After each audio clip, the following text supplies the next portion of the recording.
Good morning.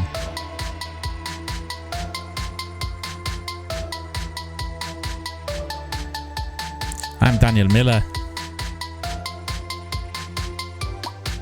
and this is the Gaming Dalek News.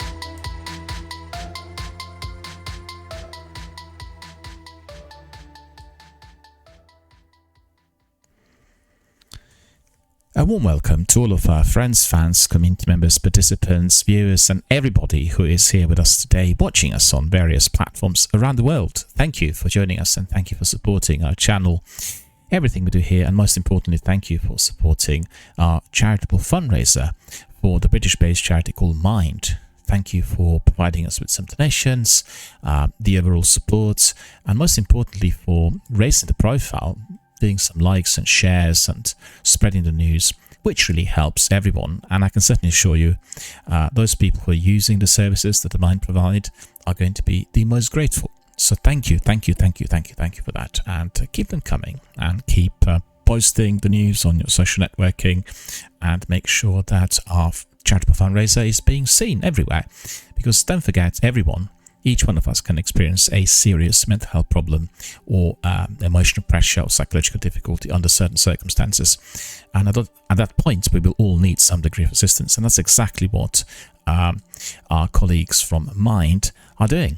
They're volunteers and professionals available for you 24/7 around the country in Britain if you're experiencing that sort of difficulty. So, make sure you're generous and make sure you support the charity, and therefore you will be providing funds and resources for them to grow, to develop, to provide more services, to bring in more staff, to select people to work as volunteers, so indeed to train as professionals. So thank you for that. So how is everybody doing today? What's going on? Well, my day's been quite good. We are experiencing a bit of summer in our local area, and it's been very warm, I'd say hot, from a kind of drizzly, misty, cloudy types of weather that we had to sustain for several weeks.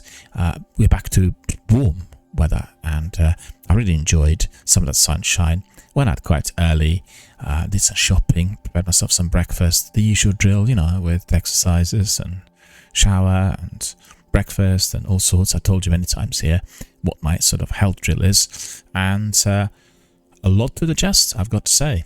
A busy week as far as the news are concerned. Very many different occurrences, developments and reactions coming from the community in response to Microsoft's announcements about many people losing their jobs and them closing their studios based in Bethesda, and ring-fencing some of the people, merging two studios together, etc. I told you in the course of the week about all of this. So, we'll look into this, and also, there's been quite a lot of chit-chat about some big titles that are to be more or less imminently coming our way. One of them is Hellblade, and Hellblade 2, that is the sequel to the wonderful Senua's Sacrifice game that was accessible via Xbox Game Pass already for quite a few years. And then we have also some news related to Destiny. This week in Destiny arrived, finally, a bit later than usual this week, so I have plenty to tell you.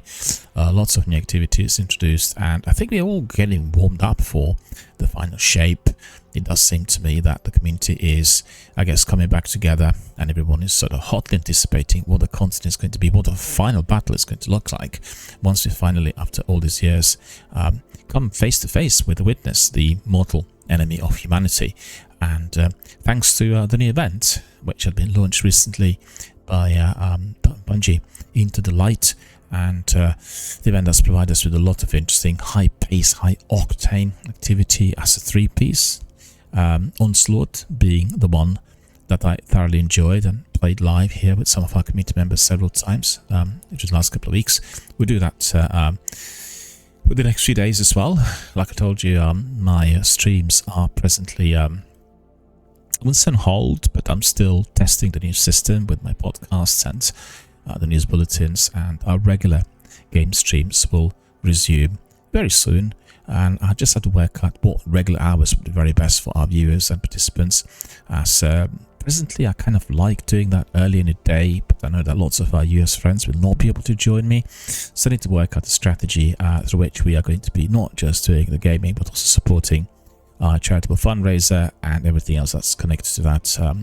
I told you I'll be doing another campaign for Bungie Foundation next month. Really look forward to that, and I want everyone on board. I want everyone to be donating and chipping in with whatever you can afford in order to get some wonderful emotes and other gifts that will come your way once you complete that. And by doing so, if you're supporting Bungie Foundation, you will be sending funds to them in order to enable technology that will be introduced to charities, and most importantly to St. Jude's Hospital, the hospital that has been providing services for very ill children.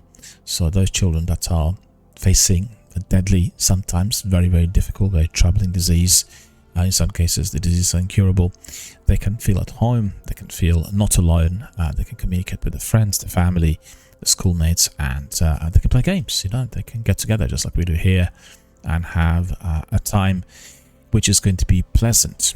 They will forget about the ills of the world, about the illness, about the fact that they're in hospital. And I can't just put into words how significant, how important the services that they provide and the works that they have been delivering so far have been for those children. So just keep it in mind. If you're interested, you can go to Bungie Foundation YouTube channel. There are some excellent documentaries there. I've been posting them here on my channel quite a few times. We talked about this at length, and we're all kind of getting ready for that campaign. Presently, I'm supporting Mind, just like I said, and please read some information through my about page and click on that link or the panels and donate. Help our charities, please. Like I said many times, we have a sort of slogan which says subscribe, support, donate, and therefore help our charities. Repeat again: subscribe, support, donate, and help our charities. Right, so I've had really good few days, as I said, and quite upbeat. We have really good weather, and it's nice to go out early in the day and have a bit of breakfast and get ready, read all the news. And there's a lot of energy in the air, like I said, about those new releases, and lots of people are kind of hotly anticipating what will happen with The Witness once we enter the final shape. Don't forget the event that we're doing at the moment, and that is Into the Light, will be disappearing on the 4th or even the 3rd of June. So make sure you are hammering that onslaught and collecting all the goodies and exotics and everything else which indeed is to be acquired for the activity, because at the end of the day we are going to be losing all of this. I'm not sure whether some of the weapons, the platinum loot and all other niceties that we are being given from through the activities are going to be kept, which is something we have to wait and see. But I think so far so good. Everyone is very well prepared for what is to follow. The other very important thing to say to everyone is that if you are a Destiny gamer on one of the platforms, so let's say you're playing it on your PC or on your Xbox or PlayStation, at present, and that is since last Tuesday, we have full access to the full content, everything free of charge. That includes Lightfall and the Witch Queen and Beyond Light and all the other expansions on all platforms. So if you want to be beefing up on your presence on another platform which you've not tried before, due to the fact you have not bought all the expansions, well, you can do so right now, and you can head there. Let's say if you're an Xbox gamer, you can just head to your PC and try all the expansions, try to get all the achievements and everything. You have cross-save in any case, so it's very easy to hop from one to the other. But I think this is a very good, very wonderful, very noble gift coming from Bungie. I really applaud the company for doing that. And there's been a lot of speculation and a lot of criticism launched at Bungie, particularly a couple of years ago, by the way they monetized certain elements of Destiny, having expansions freely accessible for that 3 or 4 weeks on all platforms free of charge is great. It's fully accessible and everyone can join forces, and therefore we can sort of build the momentum with all the gamers who are coming in and indeed doing the expansions, so anything related to them, which sometimes can be very important if you are trying to level up your Guardian in terms of Guardian rankings, so if you want to get certain armor, weapons, and all of that is now easily accessible just by entering any platform anytime, and it's all free of charge. I can see Gail's here. Hello Gail, how are you doing? Thanks very much for coming in. Thank you for joining us. Great to see you. How are you? How are you doing today? I'm just doing a rundown on the news and everything that's happening in the industry, which is what I do every single day. So today we are going to be debating, first of all, what I've been playing. And I had some questions come in, and they were asking me about Broken Age. I think some people played Tim Schafer's games in the recent past and asked questions about, how I found the game. And like I said before, it is just generally a very, very engaging, very wonderful game. I'm playing it at the moment. I've not gone very far as I engage some other indies. As you know, this month, in addition to being a month which is supporting mental health, it's a mental health month, to put it so succinctly. We also are supporting independent developers in view of that Idea and Xbox convention and presentation that was with us very recently. So I've downloaded lots of different indie games, and I'm playing them all one by one. I'll tell you all about it. And the first batch of 5 or 6 already have been discussed here. But just in response to a couple of questions about Broken Age, I guess some people played some other Schafer's games and trying to find out. Let me just have a look at the questions. The questions really were linked to, let me see. Yeah, of course, he had worked on Full Throttle and Grim Fandango and Psychonauts. Psychonauts fairly recent and a very, very popular game indeed on Xbox. So yeah, I think some Psychonauts fans got in and they realized that the characters looked very, very similar, as they've seen some of the screenshots that I posted to my Twitter. Just want to remind everyone, if you're a member of our Twitch community, just make sure you follow my Twitter. Twitter gives you sort of minute-by-minute news about everything that's happening in the industry, as well as many different postings related to our community and some of my gameplay as well. And so if you are a member of our Twitch community, make sure you follow my Twitter, because all the information, and that includes sometimes cancellations of scheduled sessions, like gameplay or anything else we discussed here live on air, will be always there. So it's almost like an arm of my Twitch channel. Twitch doesn't run anything of that sort, and therefore I resort to Twitter, which has served me very, very well for, let me think, 17 years now, I think. Well, I should say it's called X, but I still call it Twitter. They changed the name ever since Elon Musk bought the company, but for us, I guess the veterans of Twitter, it always will be called Twitter. We'll be doing tweets and not X's. Anyway, so just to put in perspective, Broken Age is a very lovely point-and-click adventure video game, and it's been published by Double Fine. Double Fine have got the best logo in the industry. I mean, when you see the logo when it pops up, it's just absolutely amazing, and highly recommend the developer to everyone. And he was able to get quite a bit of money through crowdfunding. And, it's just massively exceeded his expectations. And you have a family in there. So you're playing either one or two characters. There's like a male and female character. And you can move this character about the screen. And then, inventory, very funny dialogue. And it's got a lot of dialogue in the game. You can choose the questions and the answers. And then they will, depending on your choices, define the outcome. So several acts as well. But, just like a really... a very quirky types of characters, very lovable, very funny, and they're youthful. So you have a bit of a family setup where the teenagers and the kids are kind of a bit rebellious, trying to find out what the family secrets are, trying to do a bit of mischief. Very, very enjoyable. So I'm thoroughly loving it. Highly recommend it to everyone. And if you have a chance, if you're on Xbox Game Pass, just download and play.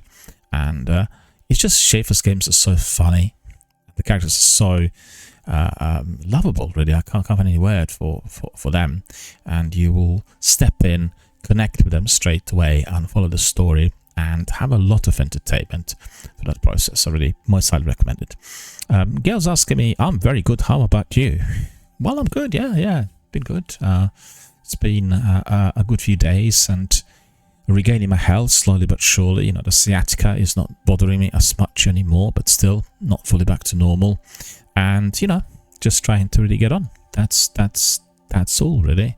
And there's been a lot going on here with the industry news, and Microsoft indicating they'll be closing down 3 studios and merging the 4th one with ZeniMax, and a lot of reaction from the industry. So that's what we're going to be discussing today in several sessions, and trying to find really the reason behind it, and trying to make sense out of what's going on really at Xbox and Microsoft. There's been lots of speculation emerging through social networking, and I'm not sure whether I really buy into all of that, but I have some ideas, and we are going to be discussing that. So, the question was, well, what games are you playing at the moment? And I can tell you I downloaded several, and I have a list here before me. The game I really look forward to massively for quite a few weeks after I've seen Sarah Bond supporting it, and Sarah Bond is one of the Xbox executives, and after watched trailers, I just like the idea of playing a game that's similar to Richard Fleischer's and Tex Avery's animated films from the 1930s. You have this cat that's lost away and is in a big city, and he's trying to sort of find a way back, meeting all kinds of characters around the streets, and then facing many puzzle-like challenges. So, you know, something that I really enjoy, and a game for all ages, family-based game as well. So I'll tell you a bit about it. I played it quite a bit, and what's really good about it is you are collecting an enormous amount of achievements really fast. So, and they're all going to be immediately added to your game score. So if you are like an achievement stroke trophy hunter, well, that's going to be definitely a sort of game for you. And again, it's an indie game. It's been developed by a small studio called Double Dagger. They call it an adventure video game. So you are a cat, you're lost within a city, and you just have to find your way back home. But you are meeting lots of unsavory characters and situations, and therefore, you know, it's not as easy as it looks when you jump in first. It's been released for Nintendo Switch, Windows, Xbox One, and Xbox Series X and S a couple of days ago, May the 9th. And so, gameplay, Little Kitty Big City is a third-person adventure video game, and you are controlling a black domestic cat that is lost within a very large Japanese city. Hard to tell what city that is, but, you know, still, we suspect it's either Osaka or Tokyo. And you have to navigate a cat back to her home, and but you can also kind of interact with various other animals that you meet around the city, and some of the passers-by. That's not been mentioned in the article, but I can tell you, and you can do some mischief like tripping them over, and they can drop something like food or mobile phone, anything, and snatch that, and food you can eat, but you can't really do much for that mobile phone. So, you know, just one of those funny activities that you can be conducting when you walk through the cities trying to find your way back. And they say here that you can be interacting with others doing typical cat actions like catching birds, jumping into boxes and rubbish bins, and then it can be like stealing items and get some emotes and do, you know, funny things. And a lot of funny dialogue is between this cat and other animals, which are, you know, thoroughly enjoyed. Some other lazy cats about, and the little kitty needs to be doing all the chores for them in order to get some information on how to get back. And it's a particularly funny one when there's like a big tomcat sleeping on the top of what appears to be like a market stall, and then this tomcat is asking my kitty to destroy all those pots of jam, because these pots of jam are causing him some anxiety. He cannot sleep due to the fact that he wants to eat them, can't open them, and therefore his sleep is seriously disturbed. So what do? You go and smash all these pots of jam, and, and that is hilarious. And it's very easy, but you know, a lot of fun. And so a bit of information about this development and release. We had the studio founder at Stagger Studios, a gent called Matt Wood. He was giving the interview to King TV, and he indicated that the biggest inspiration for this game was basically his cats, Mario and Roxy. He's got 2 cats, and his kids, children. And he said he was telling a bit about the game at the Indie Wholesome Games event a couple of years back. I think it was in November of 2021, and there was another presentation earlier this year, and then they confirmed that it's going to be on Nintendo Switch. And then we also watched some, I think, clips showcased last year during the Summer Game Fest on Jeff Keighley's, which was very good. And then it was just released this week.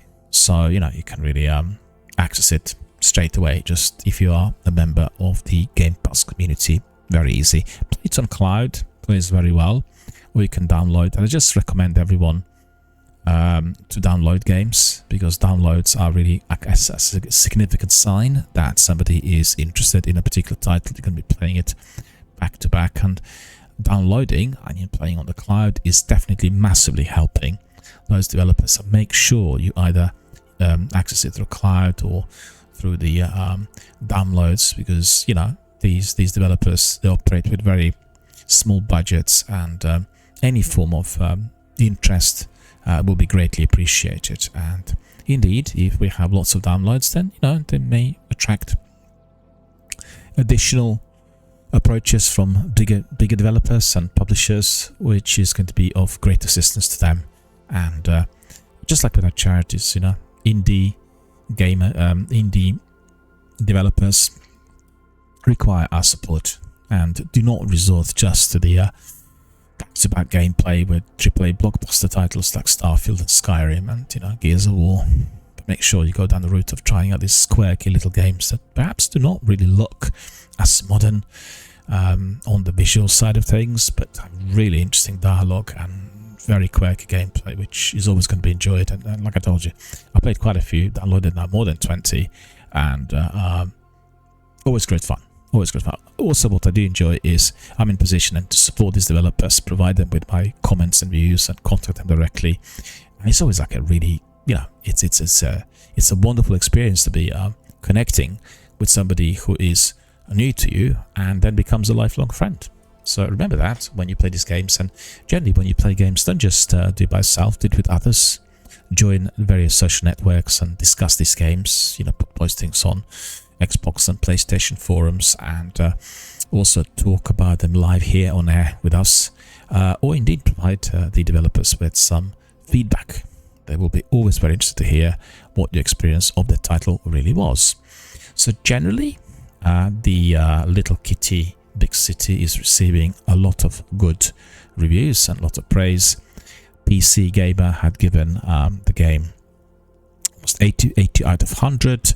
Nintendo has given it 83 out of 100, and we have also Game Informer 8 out of 10, and we have IGN 7 out of 10. I'm not sure what IGN found not good about the game. I'm surprised, but I certainly loved it and recommend it to everyone. So Little Kitty Big City is a game I shall continue to play throughout the weekend.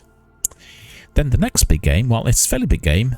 It has reappeared on the Game Pass. Let me just see whether... Yeah, I've got it here. And that is Tomb Raider from 2013, the Ultimate Edition. So, Definitive Edition, actually, they call it. And this is the first big Tomb Raider game done within the last 11 years with modern present-day age graphics. I remember years back, it must have been in the 90s, I picked up the original PlayStation 1 Tomb Raider, which was modelled on the film with Angelina Jolie, and I really enjoyed it. It was really, you know, funny and good. It reminded me of Medal of Honor Underground, another game that was released on PlayStation 1 a little while back. It's a similar sort of exploratory type of adventure activity, and in a different environment, obviously, with Lara Croft.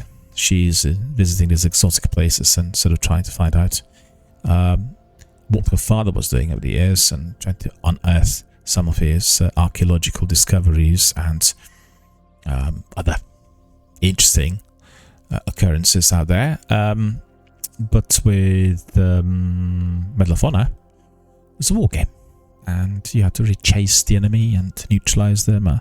But the experience of those two for me was very, very similar. So I was always excited to hear that there will be new Tomb Raider titles coming out, and we have now several on both, on Game Pass. In fact, at the moment, there are two. One is Rise of Tomb Raider, a fairly recent game, also very, very good. And then we have this one from 2013. So if you're wondering what this game's like, well, it's been developed by Crystal Dynamics. Square Enix's European branch published it, and this was the 10th entry It was a big reboot of the original Tomb Raider series, and it was acting as a first installment in the Survivor trilogy, and you can get that Survivor trilogy today on very low price, also through Microsoft Store, or indeed through PlayStation Store. And if you play the game, you'll get to know more about the origins of the lead character, namely Lara Croft. It was released for all platforms on March the 5th of 2013. So it's basically a gameplay combining adventure with point and click, with survival, exploration of the island, and you'll be going to different tombs and different caves and doing all sorts of things. So if people like Uncharted, then Tomb Raider is going to be definitely up your alley. And then you have also there's a first game in the main series, a multiplayer, and the first game in the series to be published by Square Enix after the latest acquisition of Eidos Interactive in 2009. So that's also very, very significant. And I played a bit, and still, this comes in the category of AAA blockbuster. At the moment, I'm very much focused on the indies. Very atmospheric, very captivating with the lead character and the hurdles that she's facing, similar to other games. It's like a plane crash right at the beginning, ends up in the middle of nowhere, and it's a really a very, very exciting narrative, as well as the lead character. And then after you played this one, I'm sure you'll be more than interested in pursuing the more recent one, which also had sprung up on the Game Pass little while ago, like a couple of months ago, and they make really a very, very good couple, these two. Then after that, I went for a game called Have a Nice Death, which has been released on Game Pass this week. It's a small, funny, beautifully animated game where you're playing death, which is a bit uncanny, right? And developed by Magic Design Studios and published by Gearbox, publishing San Francisco. So you are playing and controlling Death as he fights against any unruly subordinates. I have to say that the opening cinematic sequence is very unsettling, and I would say in some ways maybe even horrifying, as this uncanny creature keeps attacking all sorts of people or coming to the homes unexpectedly, and that includes also small children and older people. And just the way they've done it just was slightly unsettling. It wasn't particularly funny, if that was the intention. But once you start playing, it's a platformer with yourself needing to deal with those who are, I guess, refusing to succumb to your reign of power and to your quests, or requests I should say. So he's called Death Incorporated, and he is the CEO of that company, and he's a personification of death. And it's a platformer with some sort of roguelite elements and side-scrolling action game, and so you have all kinds of procedural generation of levels. You must defeat workers who have kind of become very unruly, and they're out of control. They're not listening to this CEO, and you have some boss fights, and these are the big subordinates of Mr. Death. So you can choose to make the character stronger, and you can also get some power-ups depending on what difficulty you want to play on, and then you can unlock abilities that will be persisting through deaths, potentially allowing you to reach further levels after each session. So you have Scythe as a weapon, as you'd expect it to be very powerful, and then you have in each game 2 additional weapons or spells randomly selected, which they can also use. So I played a bit, and it was fun. There's some parts which were difficult. Some of the bosses were a bit tricky, but I liked the game, and I'd recommend it to everyone. It's been out for a couple of days, I think, and again, joined the Game Pass very, very recently, so anyone can just download. It doesn't occupy much space on your PC or on your console, and just you'll support indie developers, and that's exactly what we are doing here at the the moment. And then a little to the left. Well, this game is very unusual, I have got to say. Very surprised to see such game on Game Pass. It's basically a puzzler.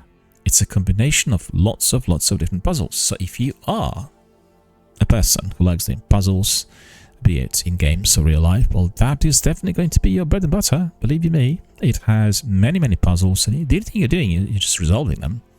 And it's been developed by Canadian indie studio Max Inferno, and it's been published by Secret Mode.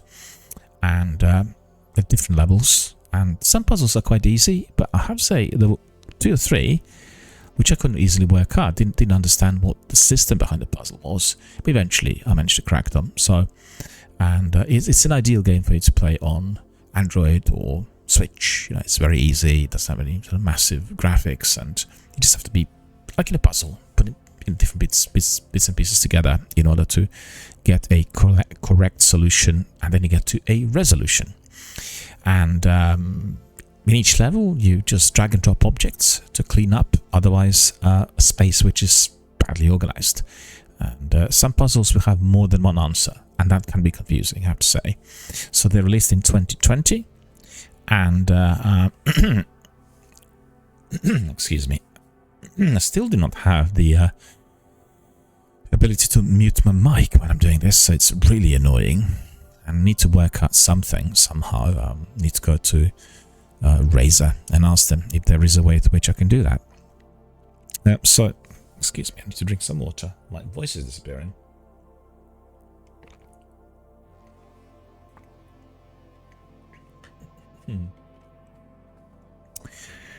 Yeah, so it was made for GMTK Game Jam in 2020. And if you're not familiar, in the Game Jam, you have 48 hours to produce a game following the theme Out of Control. And then after the event, you had the developers Annie McMillan and Lucas Steinman, and they basically established Max Inferno in 2021. And it was planned to be released by October of 2021. And then Steinman developed a little to the left as a side project. And then it was successful. They were approached by Secret Mode, the publisher, and then they would expand the game's prototype. The game released in 2022, very popular, and I think it had generally reviews between 75 and 90 on various platforms. So as I said, this game is a lot of fun if you want to be doing puzzles, if you are a person who likes, you know, puzzles, crosswords, that sort of thing. That is definitely going to be appealing to you tremendously, so definitely make sure you download and play. Two more I have played, and I'll tell you a bit about. And these are, first of all, the Rewinder. Well, that is a game that I find to be very unusual. It is like a platformer, but it does have a really beautifully told story with a lot of dialogue, a lot of choices, and the graphics are very much retro style, as if you go into Space Invaders era. Not sure why. I think they could have probably resorted to something a bit more high-tech, but very, very engaging story. And you go back to I'm trying to think whether it's in China or Japan. Just bear with me, let me just double check. I want to tell you. Yeah, it goes back to China, and it brings you back to the old supernatural myths and legends of ancient China, and you need to resolve them as you talk to various characters, and they're doing lots of different things. It's very atmospheric, it's very beautiful, it's very unusual. You think, oh, it's really wonderfully designed, but actually the graphics are very retro, but still you pick up on the immersive elements of that environment. And not sure why, just supernatural is present in every single corner of that game visually, so thoroughly enjoyable. And I didn't play a lot of it, I have to admit, but definitely on top of my list. It is obviously on my Xbox, and I'll carry on playing it. What I did play, I found very enjoyable, and I have to also warn you, for people perhaps who are not very keen on the narrative elements, it has a lot of dialogue, so a lot of questions and answers, lots of things that you need to be completing in order to move ahead. Otherwise, it seemed very, very sort of smooth gameplay. It's best described, really. And then one of those bigger games I'm playing at the moment, again an indie game, and I tried playing a little while back on PlayStation, I remember, and didn't kind of dig too didn't connect with it too well. But as they just had the sequel released, and that's Koina number 2, I said, well, let's just do a run on the pod games. They're not massive, and we'll do them. And I thought Koina was going to be fairly pedestrian for me to complete. It's a murder mystery stroke supernatural type of point and click style game, and coming in the category of adventure video games. And it turned out to be a lot more challenging than expected, I have to tell you. I was surprised. Because the difficulty with Koina is you play this detective in the early 70s in Canada. He's a Korean War veteran, and he needs to drive through a massive big snowstorm in an area which is fairly remote, and that causes you lots of difficulties in basically yourself trying to find out where certain places are.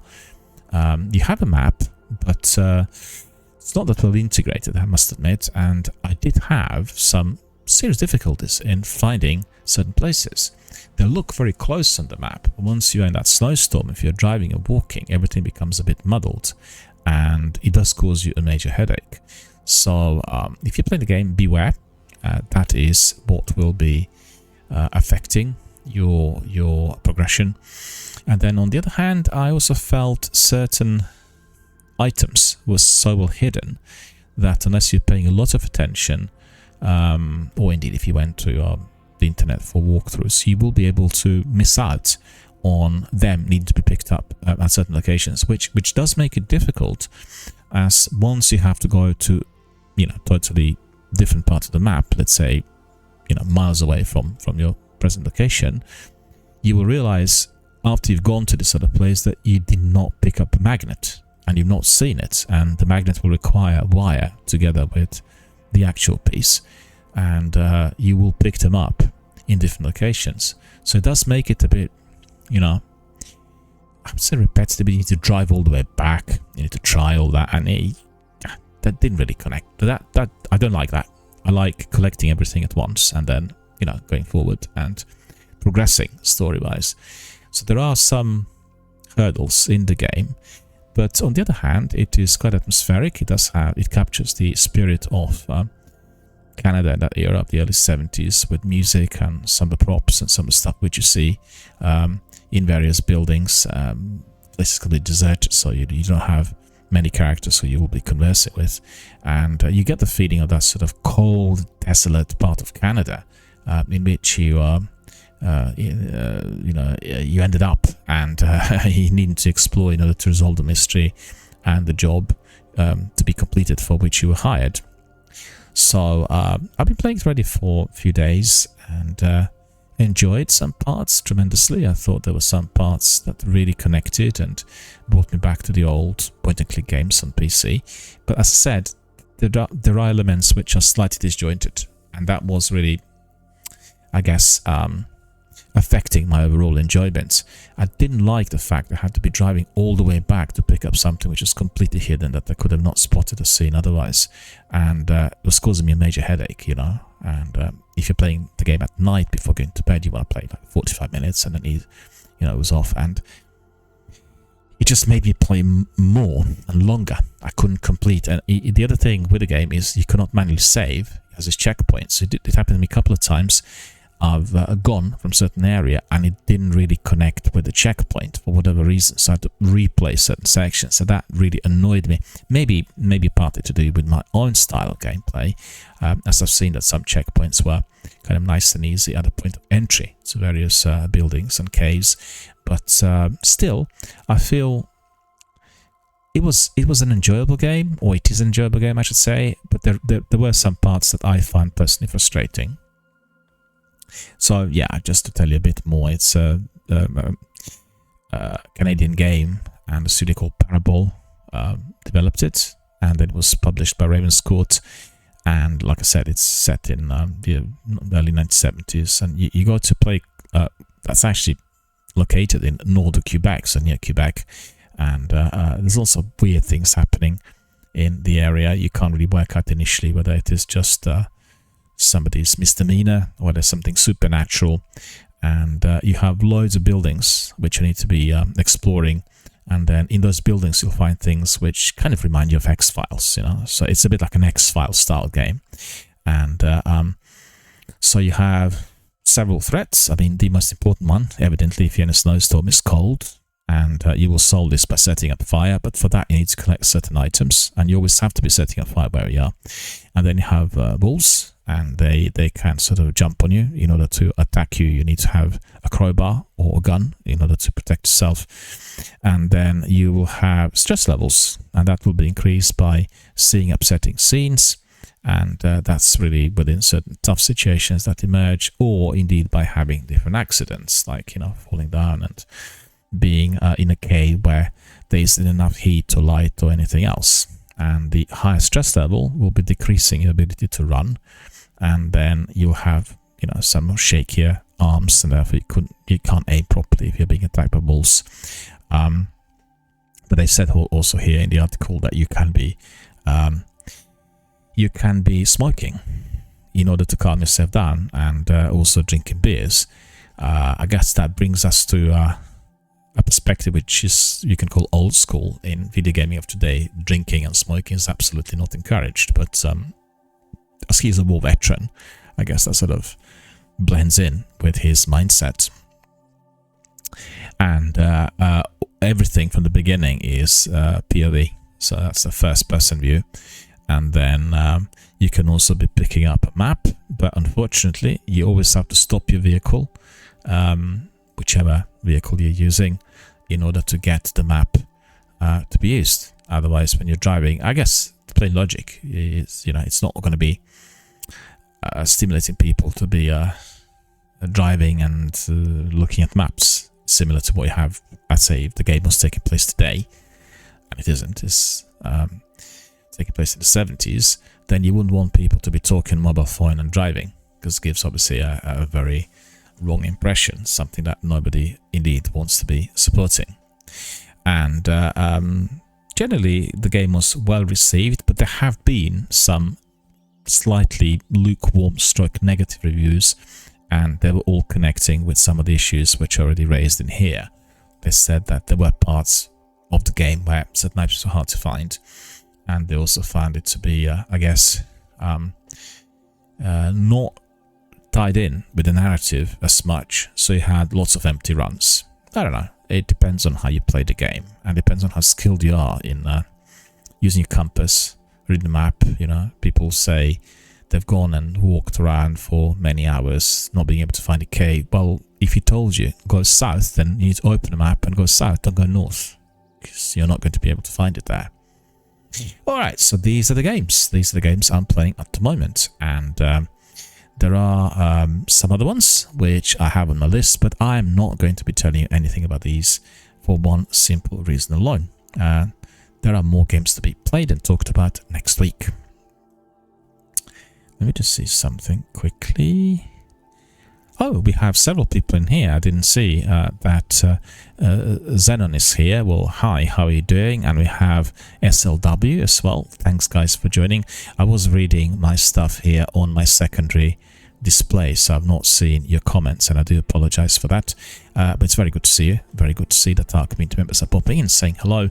We had Gail, we had Xenon, and we had Sis. I'm not sure how to pronounce that. I apologize if I had read it out wrongly. All of them are watching and listening to the news, and that's fantastic, because now we are moving to the actual news. I was telling you all about the games that I'm currently playing, and I always every day get at least one message from the community saying, in addition to Destiny, what other titles would you recommend? What else is there? And the game I really want to play, but I've not played at all, and I should have done, is Apex. I did play it last weekend, but the new character and the new season kicked off on Tuesday, I think, and I've still not had time. I don't like playing Apex at night, later in the day, because it's sort of adrenaline fueled, it keeps you awake, and then I've not had much time during the day because of the news and other podcasts and all sorts, and so that's still on top of my list. So for all of you who are wondering, Apex is the one I highly recommend. They have wonderful maps and great activity. It's a fantastic 3-piece PvP Battle Royale title, and I played it right from the beginning. Played even, no, there wasn't actually alpha, beta. I played it from day one. It was launched at the end of that dreadful Anthem launch weekend, and they just made up for that unsuccessful launch by releasing the game that no one's ever heard of, and they basically had an enormous amount of players and followers within the first week, and number one on all top 10 lists, with millions of people playing it worldwide. And I think, if I'm not mistaken, they managed to topple the games like PUBG and Fortnite within those first few weeks. I'm not sure whether as many people play the game today, but there's never been a lengthier period in the lobby when you are trying to get in for three-piece activities, and they just improved the game from year to year. It's just truly wonderful. So Apex I recommend to everyone. Right, so let me just see. I've got a lot more to tell you, so bear with me, and we'll just have a look at the news and what's going on out there. Like I said, there has been a lot of debate and discussion this week on what is happening with Microsoft and Xbox, and on the other hand, the discussions were also linked with the overall trend in the video game industry for the studios to be downsized. So many people are losing their jobs, the studios are being closed down or reorganized, and that has been of huge concern, I guess, to everyone in our gaming communities, particularly for people who are creatively involved. But I did raise the issue the other day in response to one of the questions from our viewers on the overall cost of living costs. These companies, people forget, use an enormous amount of energy when they're producing games, and as you know, the energy at the moment is almost at historic highs. The price of power and gas and water and everything is just like so incredibly high that these companies do need to be cutting costs in order to be able to maintain production.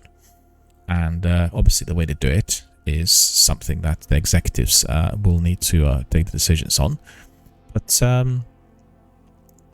you'd sometimes wonder, well, would it not be better if you cut down on your marketing budget? But they will never do that, Without marketing budgets, they cannot get to that degree of prominence. They will not be seen worldwide. They will not have that degree of domination, I guess, in within certain markets. And they will be looking for the reduction of staff, and that's exactly what's happened. Also, if the studios are not financially viable, then that, for a company like Microsoft, which is very big, and certainly on the Xbox side, they had acquired lots of studios, then that is causing a certain liability as the new games are costing more and more. The production of projects like Fallout 5 or the Elder Scrolls Online that requires, similar to Destiny, an enormous amount of money for the maintenance every day. It's causing these liabilities. But it's interesting that nobody, I've read so many articles in the press, and I have not come across one single article, like one, that would have talked about the actual costs. No one talked about the overall costs. It was all about, the degree of unfairness and the fact that these are, quick, rash decisions taken.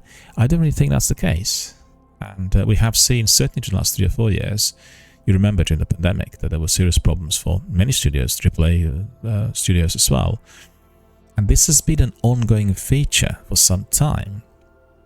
So I think that has to be taken into consideration. And we do know that companies like Arkane Austin did have a very unsuccessful, catastrophic, we should say, release of the title that was seen as one of the biggest blockbusters to come out on Game Pass. So that's unforgivable, in that sort of business which is based on commercial value and sales, is just simply unforgivable. And I think therefore they pay the price. They had very good games in the past, like Prey and Deathloop, and what were the other ones? Quite a selection of games. And it's just there was absolutely no understanding or tolerance. I've heard that they were still working on the new DLC and new content that was to be given to people who purchased the best edition of Redfall, preloaded and prepaid, and all of that was just now gone overnight. But I'm certain that the financial ability that the game had caused would have been very, very sizable. The game had an enormous amount of marketing for quite some time, and it didn't deliver. Tragic. So all these types of events had triggered off questions about Xbox Game Pass and whether the streaming platforms have any form of viability in the long term. So I've been reading this and I've been very highly and strongly disagreeable with some of the statements which I've seen, and they're just really trying to generally belittle the success of such streaming platforms, and they also want to make sure that perhaps the momentum would be then used in order to decrease the influence that the platforms are having on the video game industry. And understand that there are serious concerns for the developers because they will not get a lot of revenue from the title's presence on such a streaming platform, and they will be, I guess, having the position similar to the artists on Spotify or people who are doing the streams on Spotify. Very many streams, but very little revenue coming in to the one who in fact believes should be in receipt of it. It's this economic model that is very harsh and definitely not giving the benefit to the creator or the one who is the owner of the product. But you know, on the other hand, if you look at it from the consumer's point of view, if you're looking at video gamers, we have free access on a subscription to so many different titles, and I never played more games in my life compared to what I've done within the last maybe 8 or 9 years since I began with the use of streaming platforms. And PlayStation Plus Premium, together with Game Pass of Xboxes, is giving you free access to more than 1,000 titles. So, you know, you can try them, you can experiment with them, you can get the flavor of the game for yourself, and obviously the games which you instantly dislike you will not play, and the ones which are appealing will be downloaded and played. So for me, that's been the very best, and I can't say how much I enjoy this. Also, I need to tell you, I bought more games in recent years after playing them on these streaming platforms compared to what I would have done in the past. I'd be more cagey with my expenditures if I had no means to which I can check the game. You know, some people would watch YouTube videos or clips online, but that's not really something I endorse. And the reason is simple. I like playing the game and enjoying it and experiencing it by myself. So it's similar to films. You don't want to be watching too much about a particular film before going to cinema, as it may spoil the overall experience. I mean, I forget things, but I think gaming has this sort of visual impact. And if you're playing, let's say, prologue or the very beginning of the game, it is giving you a very good picture of what the game's going to be like, outside of actually the equation where you are fully involved. You're just watching it. Somebody else did it for you.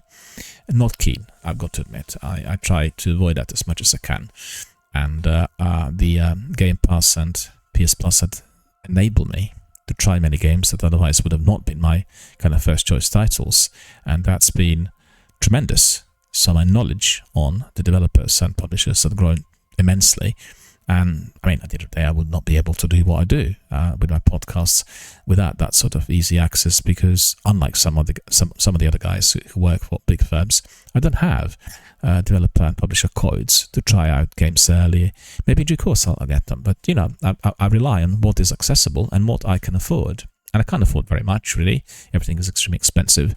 Just said the other day, purchasing games like Stellar Blade, brand new, 70 or 80 pounds, just, you know, completely out of my remit. I mean, it's just, you know, I'd be bankrupted overnight if I was to be purchasing such games. So those platforms offer me the very best quality on the very best price, and I can't say no to that, because it's first of all enhancing my knowledge on the developers and the projects and products, as well as making sure that I can spend more time playing games that I really like and ignore the ones which I didn't like. Most importantly, this hasn't been a single incident in which I would purchase something that I intensely disliked and therefore later, you know, cried for my money. And that's one of the worst things with such big expenditures on AAA blockbusters. You know, some people are simply not patient to wait and wait in order to get the prices to go down, and therefore they spend sizable revenue and then end up with huge disappointment. Hence that much of that dissatisfaction on Twitter in particular, with people who are constantly purchasing new games and not wanting to try them out on streaming platforms, and therefore ending up with huge amount of dissatisfaction. So for myself, it's definitely an economic model that benefits me as a gamer, and I would absolutely support it. And also I'd like to say to everyone, even if you're not subscribed, subscribe for a month or two. because if there's a significant drop on subscribers, if you're not using these services, similar to when you have, games offered for free, they will basically phase them out. They will be too expensive to run, and therefore we'll have no opportunity to use such services. Be back to square one, the old economic model, which I think today is completely unfeasible. Just simply could not go back. The tech's developing with such speed, and the options, the opportunities that therefore it is creating are not comparable with anything else we had in the past, and therefore it's essential that we embrace these new options and new offers, as well as support people who are offering them. So just give you a bit of indication on what they talked about. They basically said that, I guess on Eurogamer there was this article indicating there may be a huge rift developing between the developers and publishers, such as Xbox Game Pass. And,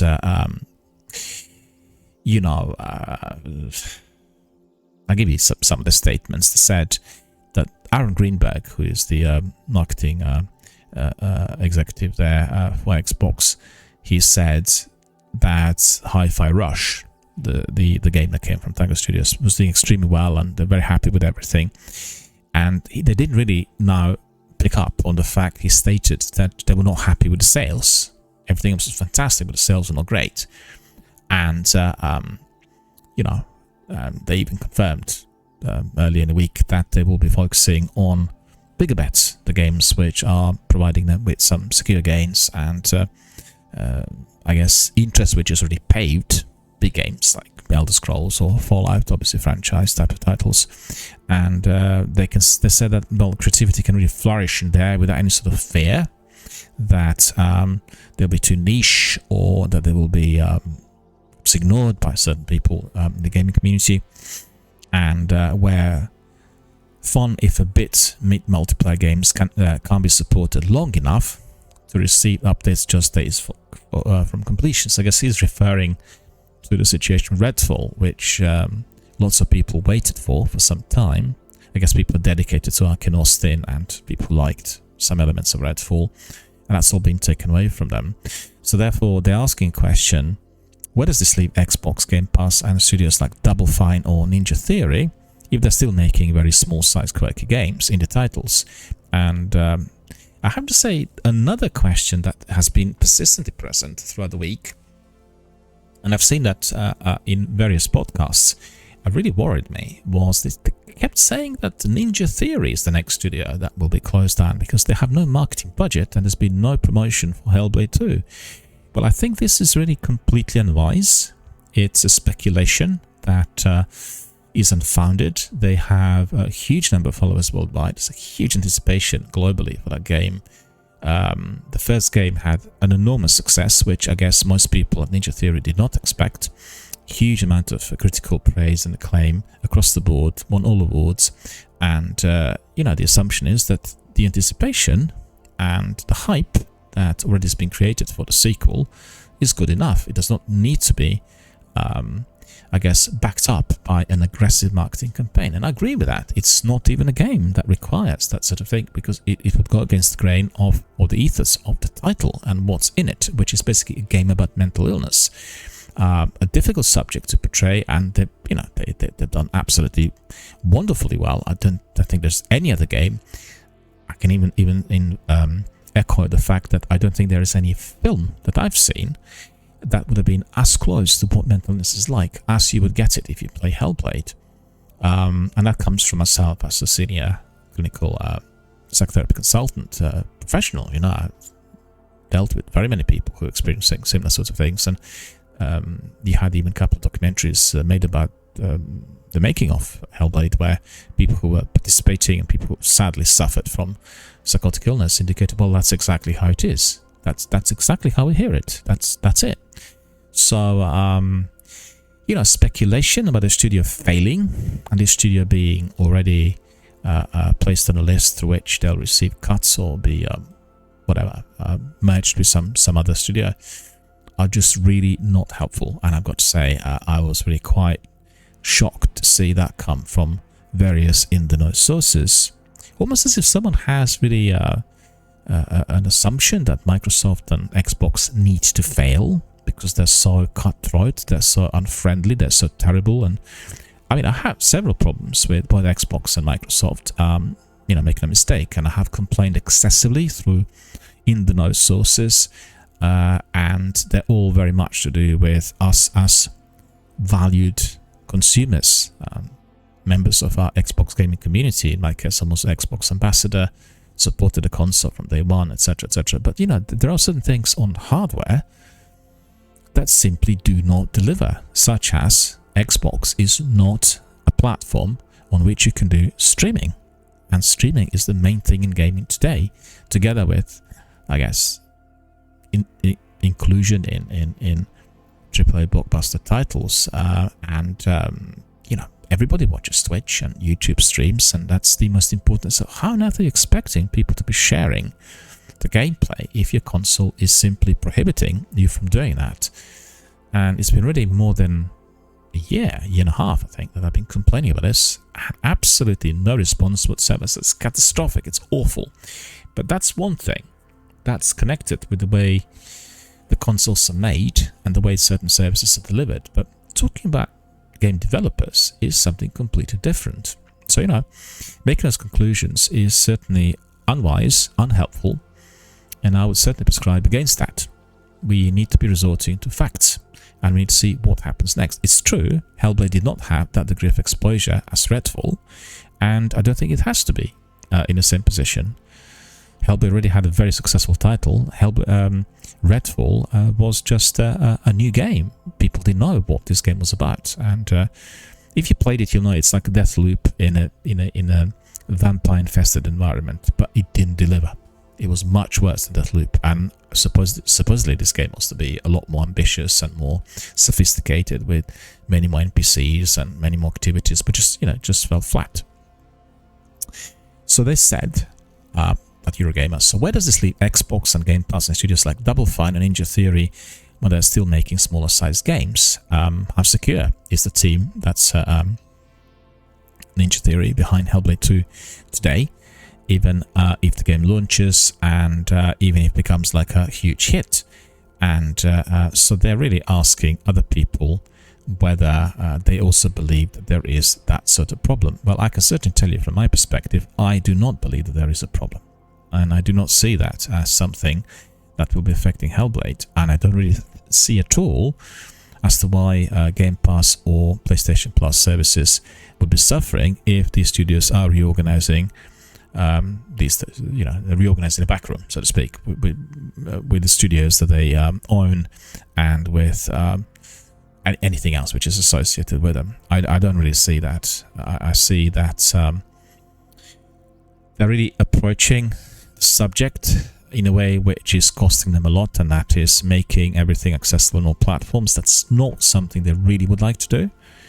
Neither Sony nor Microsoft would want to be sharing everything with everyone, but that's the way industry is progressing. That's the way the tech is, progressing. The cross save and cross-platform access and everything to do with being able to access your game wherever you are on any platform that you presently have in your possession is the way things are at the moment. That's the drive, and if you are trying to backtrack, you will fail financially and commercially. It's just as simple as that. You could see that with games that are not allowing cross-platform access and are providing cross-platform save. I think this is a very serious error of judgment. Like Apex, for instance, is one of those games. I couldn't believe they're providing cross-platform save, but not providing cross-platform access. So what? I have to pay, but I have to be starting out from scratch if I migrate from PlayStation to Xbox. Obviously, the game is offered free of charge, but still have to. You can't be importing any of your achievements. So it's just like really. I stand corrected. They allowed cross-platform access, but they were not allowing cross-platform save. Right, so that's for me insane. So you can be coming into Apex from PCs and from your Xboxes and PlayStations, but you could not be having your progression and your achievements saved and then imported to any other platform. I find that ridiculous. And you can see with Destiny, it's the other thing. You've got cross-platform save, and whatever you do on PlayStation is saved on Xbox, and you can access it with ease. But the content, and that's the payable, or I should say the DLCs which you need to pay for, you need to still purchase on separate platforms. So, it's a monetary model that will be gone within the next 18 months. I'm certain. I've heard the Xbox executives talk about that, and they said that this is really seriously hampering the ability to grow. And as you know, a company, $1 trillion company that's basically dependent on private investment, will need to have the means to which they can capitalize. It's plain logic. Don't get me wrong, I'm not defending the policies. I don't think it is at all acceptable for the studios to be given marching orders on Friday out of the blue. It's just completely vile.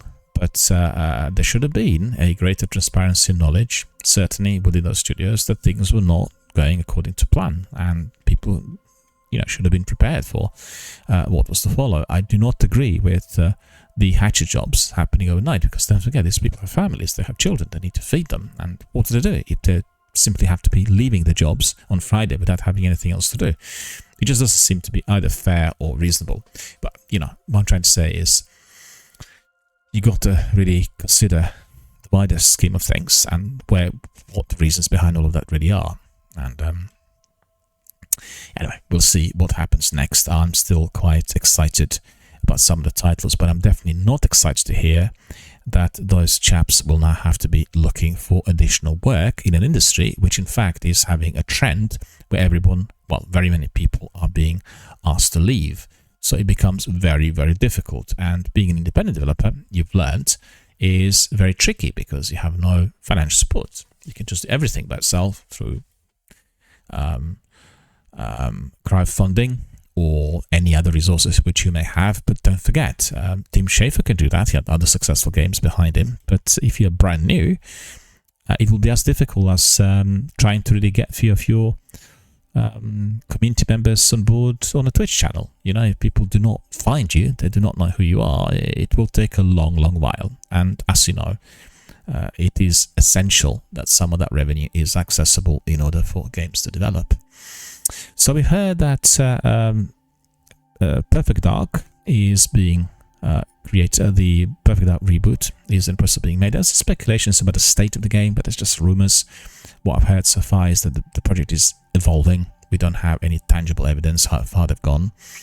And the other day I told you also that EA are talking about doing adverts through the gaming session. So you will be playing a game and suddenly you'll be given an advert. And I am absolutely categorically against that. I'm really against the way the advertising system works on Twitch at the moment. So for instance, if you're watching this, you will see that from time to time you're getting these ads. And the ads keep coming in and they keep cutting out from what I'm saying, which is not the case if you are watching it on playback. But through the live stream, you're being literally kind of force-fed to watch these adverts that you do not want to be watching, and you're missing out on the content which you really want to hear. It's just really crazy. But EA considering this as they feel that this is a very good eco model which they've seen on Amazon and YouTube and elsewhere. But he said that this is a meaningful driver of growth, but they will be taking a particular care before that is being applied. But you just wonder, what sort of particular care is this going to be? If you are being given the ads as you're doing your gameplay, can you imagine playing Apex and suddenly you're being given an ad? Well, presumably the ads would kick in whilst you're in a lobby. And that's my assumption, but you never know. You never know what ideas they might have. And it is the fact that these ads, when being played to so many different people who do not want to see any of them, and there's no means to which you can stop those ads from recurring, they are generating a very, very large sum of money. And that's the bottom line. So that's very similar to what you have with American TV networks. And for us here in Britain, we all think we have too many ads on commercial channels, and it's only about 3 times in the course of an hour, but still they feel too long, too tedious. And I couldn't believe, I don't know what I'd do if I had to be watching them every 5 minutes. It just, it's so it cuts into your mindset, cuts into your attention span. If you're watching a film or if you're watching a sports event, it just seems wrong. There needs to be some sort of measure of modesty and moderacy somewhere. I don't really find these ads being drummed into us at all times to be ethical. That's certainly my viewpoint. And I fear that EA may do exactly what people do not want them to do. I mean, I had so many complaints about EA, through my community. People voiced their rage about certain policies that they introduced over the years. And what can I say? Very, very sad to hear that. We had that Dragon Age Dreadwolf is ready to come out at the end of this financial year, so they're probably planning for the release within the next 8 to 10 months. And there has been a speculation already about that for some time, but I think it's becoming more and more clear that we'll get some presentations, and the closer we get to the date, we'll get some greater clarity. And they're making a lot of noise about the fact that PlayStation Plus and Xbox Game Pass are not having an increase on the number of subscribers, which would, I guess, be similar to what it had in recent past. But you got to be realistic. There are only that many people living on the planet, and you can't be expecting with a subscription service similar to Netflix or Amazon Prime to be having constant increases. Well, there will be a period where people are not going to be coming in for various reasons, and there'll be a period where some people drop out because they need to pay the bills. They need to shelve all those subscriptions which are presently on display on their bank accounts. And one needs to be really realistic about this. These services are of incredible importance, and they will carry on. They will not disappear. But you can't be basing your own opinion on the quality of the service exclusively by the numbers of those who be subscribing in the course of 1 week or 1 month. And I don't want to see that negativity and gloom and doom embrace the services in the video game industry, because I think that is very dangerous. You know that when such rumors are spreading, some people may just unsubscribe out of some sort of protest, and then those services may well be facing greater scrutiny from the investors. Don't forget, all these services, particularly in the US, are very much based on what the investors are prepared to give. And people need to understand that, If you're making a game like Destiny, it costs you what? At least $500 million. And probably, if you're looking at the marketing budget, probably $1.5 billion. It needs to be invested up front before any form of gains. This is a huge risk capital. Do you know what I mean? It's like a huge amount of risk. And you've got to understand the worries that people have. I guess there needs to be a clear awareness that having some anxiety and worry about the nature of investment or whether you will get some returns is one thing. And the other is when you're jumping the gun in order to persevere with your gains or profit taking. It's two different things. It's completely different, and it should not be equated. That's what I'm trying to. I don't really think it's the same thing. There's the difference between being worried whether your game is going to succeed, i.e. the game you invested into, or your drive to be harvesting your profits early because you suffered losses elsewhere. Well, no investment is safe anywhere. Let's just, irrespective of what people tell you, there's always that degree of risk, or factor of risk. Obviously, some risk will be seen as a much smaller risk compared to some other, but risk could not be avoided. It's just part and parcel of that type of industry. All right, a bit more of the news. Then we called it today. We've heard that the new Territory 3 vs 3 Crucible playlists is emerging, and you can be competing against the fellow Guardians on Europa, near Muna, and also on a Conquered Pyramid ship. So these ones had kicked in a couple of days ago. Hopefully you guys already tried them. And then we have some news coming to us from EA again, and that's about Battlefield and the huge problems they had with the last game. And they said that they learned a lot from the failures and difficulties. I played it on release. It was unplayable. It was just really similar to Anthem. Honestly, I couldn't believe how bad it was when it came out. And they said they've learned everything, valuable lessons. So the next Battlefield is going to be another tremendous live service. The game I'm talking about is Battlefield 2042, which has been patched up and improved for the last couple of years, but it really did not deliver initially. So they said that the entire concept of multiplayer within the next Battlefield title will be reworked as they learned from those bad experiences. But they were cutting corners. I mean, I can't stop thinking that, you know, EA had problems with several live server games a few years back. Anthem was the biggest one, and you know, that's not the way to do the business, and that's not the way to treat your fans, your gaming community members. So, you know, another news I'm getting here from another source is that Sony is now under huge pressure to do exactly the same as Microsoft with the subscription model. But at the same time, that's not really relevant. You know, Sony do not want to be releasing the AAA blockbuster titles on day one for the streaming platforms. They have this choice, and the games they offer also are coming your way through like a 3-tier subscription service. And I recommend everyone to go to the premium because you get everything, and that includes about 20 or 30 game trials, which are very, very useful. And they work well, you know. If you have PlayStation 5, the whole system had been tailored to the use with the next gen, or I should say it's no longer next gen, the best, the latest type of console. And I myself had been really surprised with the quality and with the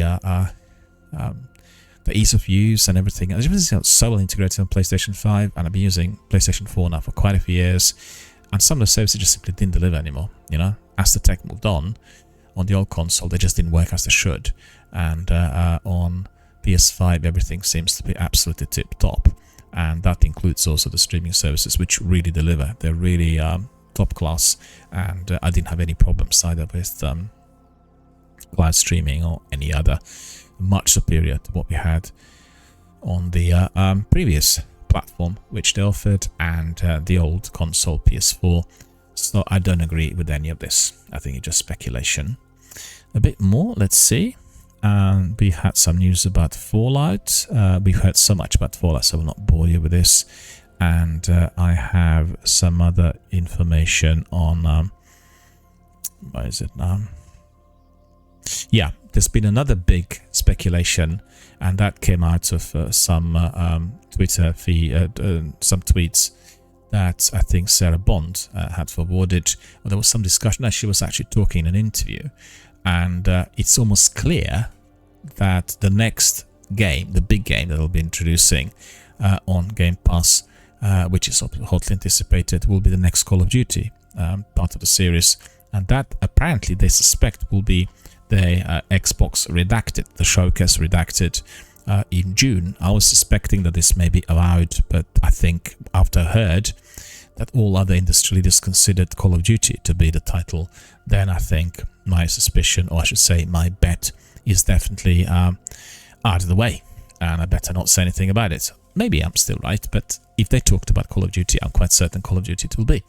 So they are really speculating after that how many of the older titles, as obviously Microsoft and Xbox own Activision, are going to be appearing on the Game Pass. And the plan was for them to appear sooner rather than later. But I think in view of the difficulties that they could have had with Sony and the presence on PlayStation platforms, they probably had to delay some of their appearances, and I mean, no doubt sooner or later they all will emerge on the Game Pass. They will not be on premium editions, which I think is likely at the beginning, but still you'll be able to get access and play campaigns and everything else through that streaming platform of Microsoft. And so that is no longer speculation, it's a reality, and it's a question of time. And we've heard that Xbox app on Windows is making the access to certain games even more user-friendly, so I'm not sure whether you tried. And there will be some control improvements for navigation, and there'll be something additional set up with the game launcher. So if you're interested, just definitely try it out and download the latest and find out how it all works. I've not tried it yet. I've got to say I'm not playing that much of it on my laptop or PC, but it's a time factor. But I was amazed with how well it played on my PC, I've got to say. And PC doesn't have a massive big screen, and I prefer playing games on 60-inch. They provide me with a much different and much greater gaming experience, very immersive gaming experience that I really enjoy. And I guess kind of moved away from PC gaming a little while back for various reasons. But nevertheless, you can still plug in your PC into your TV and have a massive big screen and still play the same. So, it's down to the personal preference. And also, some people much prefer using keyboard for gameplay. And you will know that everyone who does PvP will always want to be playing on a PC rather than on any console. And we know as to why that is. It's the processing power, it's the speed, it's the precision, and everything else. And if you play games like Counter-Strike, or you played Apex, or even Destiny with the Crucible and Warzone, you will be always able to tell that people who get the best shots and people who are the fastest, the people who are kind of rocking it in there, are those guys who play on PCs. I think that's probably all I have for you today. Still more news about Little Kitty Big City, but I told you all about it. And we'll leave a bit more for some other day. So, well, first of all, thank you for watching. Thank you for supporting my channel. Thank you for being our valued community members. I really appreciate the assistance I'm getting from everyone. And like I said before, we are still doing the selection of podcasts and streams at the moment as a part of my beta test of the new setup, but it's going well. I'm happy with the results and everything else you've seen and heard. Glad to see that people are listening to my news bulletin, and also the podcasts on Destiny were probably amongst the most watched on YouTube and Twitch in recent days, certainly during the last 10 days. My third installment of How Destiny Was Made via my podcast will be prepared very shortly. For the next couple of days, you'll get it. So if you are one of those guys who's been listening to it and wondering what happened to the third installment, which is going to be the last concluding part, well, it is coming your way shortly. So watch this space. And also thank you for supporting my charitable fundraiser. And that is for Mind, our British-based charity that helps people with mental health problems. Thank you for that. And thank you for sharing some of that information and bringing some other people fully on board. Keep them coming, and make sure that you are posting, the links on social networks, Twitter, Facebook, Instagram, you name it, Discord, and try to really raise the profile of the organization, the charity that helps so many people who are experiencing mental health problems, because anyone, every one of us can experience exactly the same, and then we would need that support, and that support is provided charitably without any cost. And I just think that we need to really beef up on the awareness and donations and everything else in order to make sure that the charity will be growing and also receiving a healthy financial future, so they'll be able to select more people to work as volunteers or professionals. So please, go to my links there on About the page, go to panels, click and support. So remember, subscribe, support, donate, and help our charities. Subscribe, support, donate, and therefore help our charities. So thank you for listening. Thank you for supporting my channel and our charitable fundraising. I wish you all a very good day, and I shall see you all very soon. Take care.